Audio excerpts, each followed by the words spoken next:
একখানা সারা ফোয়া যায়ন মা বাপর ফোয়ার গেইল ভ্রমণত ফির গিয়ে লাশ হইরে ফুটফুটিয়া এই ফোয়ার মৃত্যু মানিলন কঠিন রবিবার স্টার সানডে শ্রীলঙ্কাত রেস্তোরাঁত সিরিজ বোমা হামলার ঘটনাত নিহত হয়ে যায় সন্ত্রাসবাদের শিকার হয় এই গুড়া ফোয়া বুধবার ২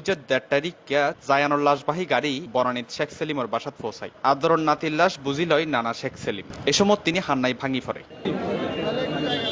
আর এই ঘটনাত গুরুতর আহত ইরে হাসপাতালত ভর্তি তার বাবা মশিউল হক চৌধুরী প্রিন্স বাফরে আইসিইউত রাহি লাশ হই ফিরগে জায়ান ফোয়ারওয়ারে সাজদা হ গরিন নফারে মশিউল জায়ানের মৃত্যু মানিলেন নফারের হনিকেই বেগুনো চকুত ভার জায়ানের ফুটফুটে মুখর সরডা আসি তার শোক কিভাবে সইব তার ফরি জায়ান চৌধুরী আওয়ামী লীগের প্রেসিডিয়াম সদস্য শেখ ফজলুল করিম সেলিমনাথ সপরিবারে শ্রীলঙ্কা বেড়াতে গেলতে রোববার স্টার সানডে তার বাফর ফোয়ারেতে শ্রীলঙ্কার সাঙ্গিলা হোটেলের নিস্তলাত রেস্তোরাঁ বেইনার নাস্তা করতে গেলে বোমা হামলার শিকার হয় শিশু জায়ান আসিল পরিবারের মধ্যমণি পরিবার তো বটেই তার নানার বাড়ি দাদার বাড়ি সহ ব্যাগ আত্মীয়র প্রিয় মুকাসিল জায়ান বেগুরুবারে মিশির দায়িত্ব এই ছোট জায়ান বাদ আসর বনানীর চেয়ারম্যান বাড়ি মাডত জায়ানর জানাজা নামাজ শেষে তারে বনানী কবরস্থানত দাফন করা হয়।